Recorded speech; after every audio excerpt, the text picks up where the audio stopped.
mas no servirá de nada porque el plazo aún no ha llegado. Entonces, Estados Unidos de América vence en la guerra y vuelve a su tierra con grande riqueza. Ustedes recuerdan, esa era época de elecciones.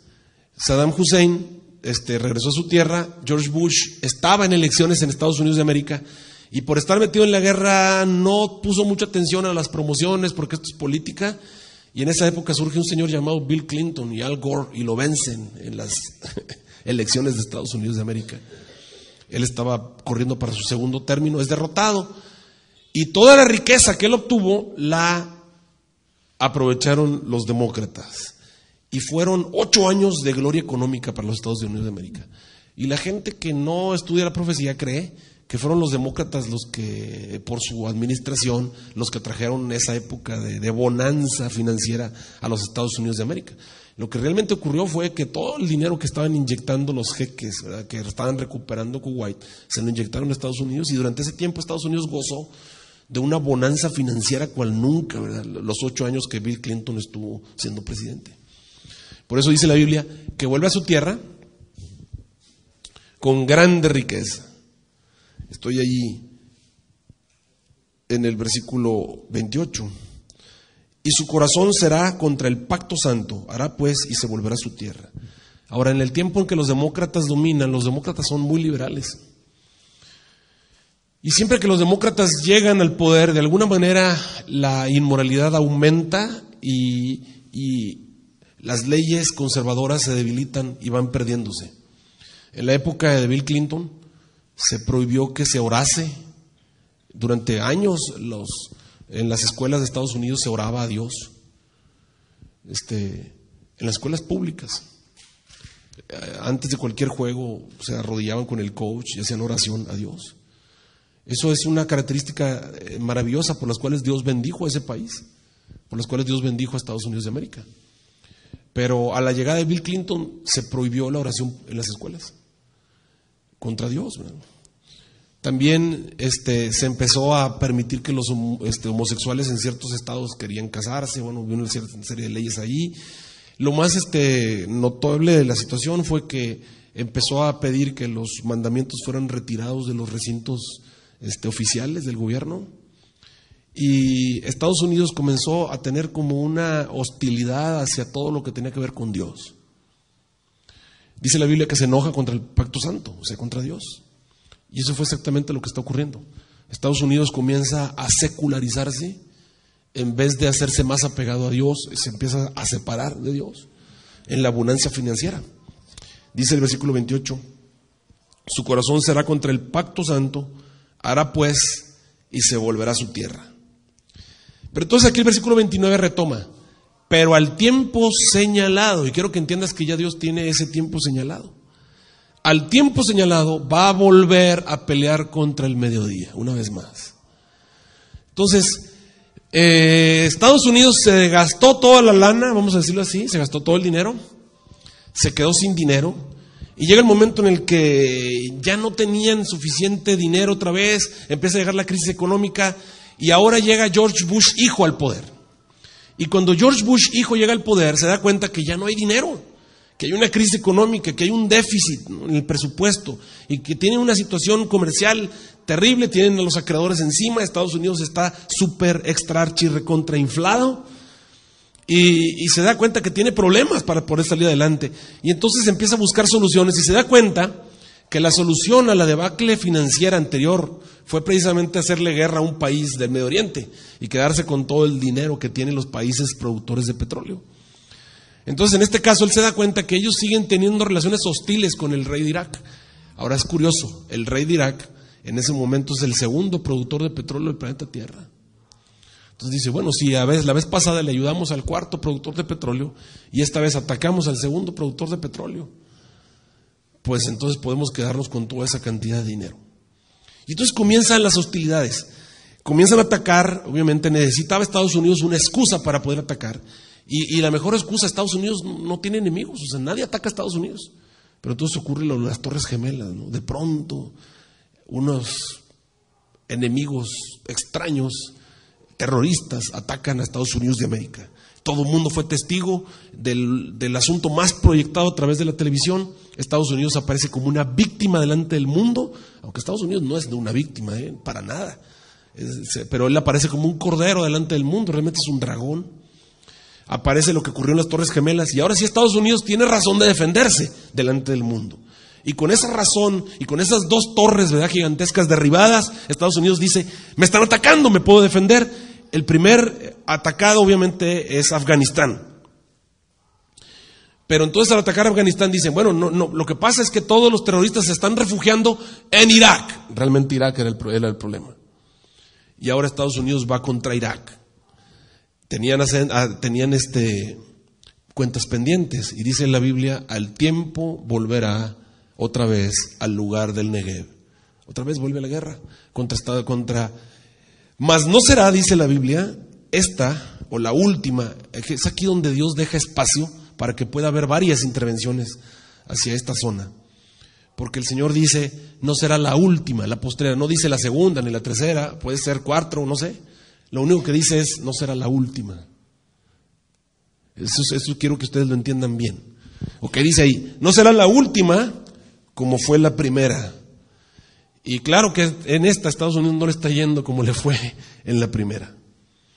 No está diciendo que va a perder la guerra, lo que está diciendo es que no le va a ir bien. O sea, no. En la anterior pelearon unos cuantos días, regresaron a casa con un símbolo como líder del mundo, todo el mundo aplaudiéndoles, y aparte de eso, con un montón de dinero en las bolsas para salir de la crisis económica. Pero ahora llega Estados Unidos y atacan a Irak y se dan cuenta, destruyen obviamente, la guerra era contra Saddam Hussein, y a diferencia de Kuwait, en Kuwait los jeques, los sultanes, los dueños de la tierra eran muchos y ellos eran los ricos. Pero en Irak, a diferencia de eso, solamente había un rico, y estoy hablando de Saddam Hussein. Él era el dueño de todo y era contra él la guerra. Ahora de él le arrebatan la tierra, a él le arrebatan los pozos, pero todo ese dinero no estaba en los pozos y no estaba en la tierra. Todo ese dinero lo tenía Saddam Hussein en los bancos del mundo. Cuando ellos atrapan a Saddam Hussein, obviamente Saddam Hussein no les va a dar acceso a sus cuentas, y los bancos del mundo confiscan todas esas cantidades de dinero, y los que se hacen ricos son los dueños de los bancos.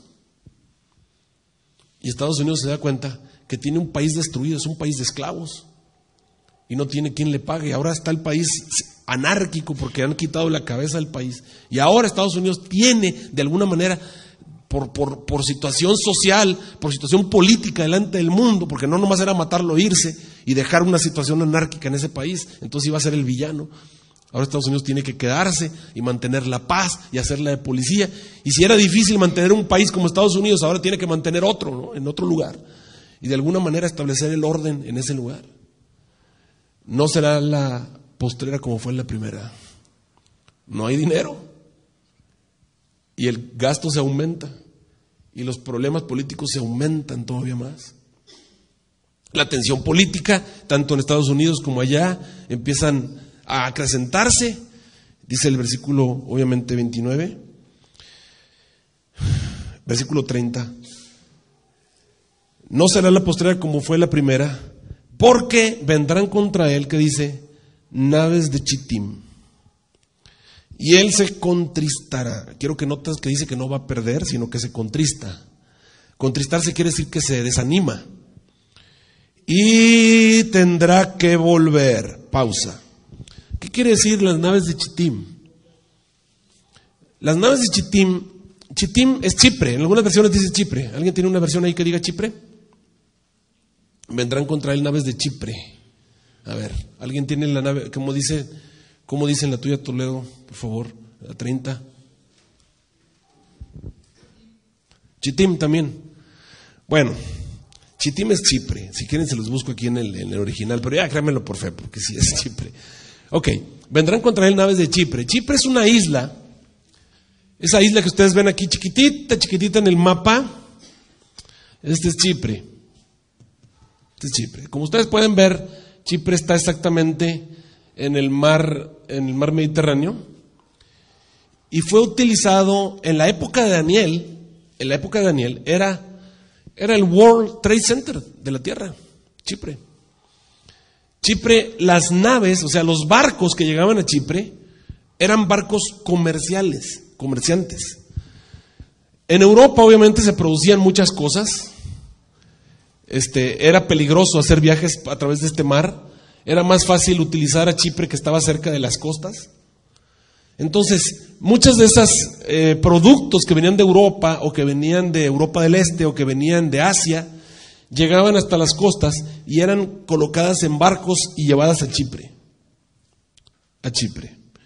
Igual ocurría lo que venía de África, lo que venía obviamente de Egipto y todo eso, eran llevados en barcos que bordeaban y llegaban a Chipre. Llegaban a Chipre. Y allí en Chipre hacían intercambios de pieles, intercambio de piedras preciosas, de diamantes, de oro, por alimentos, por granos o por lo que fuera. Entonces Chipre es un World Trade Center. Es una isla donde se hace comercio. La Biblia dice, el Señor ve hacia el futuro, le dice, mira, naves de Chipre van a venir contra ese país. Eso quiere decir que va a haber un desastre económico, que el comercio del mundo va a volver la espalda contra ese país que está atacando el Negev. Y al verse apretado económicamente, porque las naves del comercio están viniendo contra él, vienen a cobrarle, páganos lo que nos debes. Y llega el momento en el que se ve tan acosado por sus acreedores, que ese país entonces se desanima, ya no puedo sostener a los ejércitos, tienen que volver. ¿Qué está pasando en este momento en el Medio Oriente? ¿Qué está haciendo Estados Unidos? ¿Qué está haciendo? Se está retirando. Ok, ¿dónde estamos parados entonces en la profecía? Estamos en el versículo 30, ¿no? ¿Qué sigue? Dice ahí, y él se contristará y se volverá, y se va a enojar contra el pacto santo. Se enojan contra Dios. Estados Unidos se vuelve contra Dios una vez más. Ahora vamos a ver esta película. Es curioso que Chipre se ha convertido en el centro ecuménico de la tierra. El Papa y las principales iglesias del mundo se reunieron en Chipre para hablar acerca de la crisis financiera del mundo y hablar de las posibles soluciones que pueden tener para sacar al mundo de la crisis económica en la cual se encuentran. El papado, que tiene muchísimo dinero, prácticamente se quedó con todo el dinero que era Saddam Hussein. Ellos son los dueños de los bancos. En los bancos estaba el dinero. Bueno, pues al cortarle, al ahorcar a Saddam Hussein, en ese momento prácticamente tenemos ahora todo ese dinero. Y ellos lo tienen, y Estados Unidos lo necesita. Y las iglesias de Estados Unidos son los entes comerciales, vamos a decirlo así, más poderosos del país. Estos grupos religiosos empiezan a reunirse y empiezan a hablar. Los enemigos del pueblo de Dios empiezan a reunirse y empiezan a decir, ok, vamos a dejar de lado nuestras diferencias para sacar a Estados Unidos de su crisis. Mira, ahora el gigante lo necesitamos y él lo necesita. Vamos a ofrecerle dinero al gigante, pero vamos a pedirle la cabeza de el pueblo de Dios. Vamos a pedirle la cabeza de Daniel. Vamos a pedirle la cabeza de Mardoqueo. Miren, vean esta película.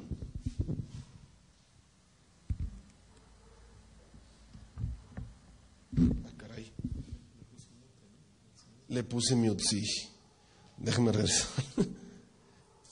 Con razón.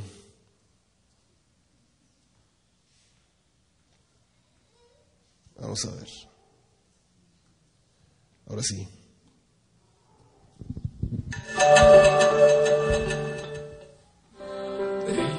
Con la voluntad de comprometerse a favor de la reconciliación entre los pueblos y el diálogo interreligioso, ha tenido lugar el encuentro entre Benedicto XVI y unos 40 líderes de distintas religiones en la Catedral de San Pablo. Bueno, esa es otra, espérenme, es que no les pasé la primera, ahí va.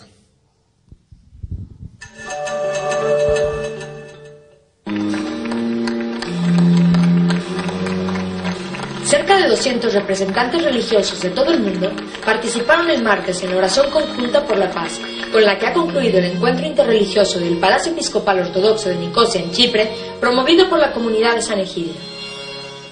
La ceremonia terminó con la firma de un llamamiento a la paz, propuesto por un representante de la comunidad de San Egidio, en el que se pide a las naciones construir un nuevo orden mundial de paz. Quello che riguarda lo spirito. Asistimos a un momento difícil de la historia. A causa de la crisis económica que amenaza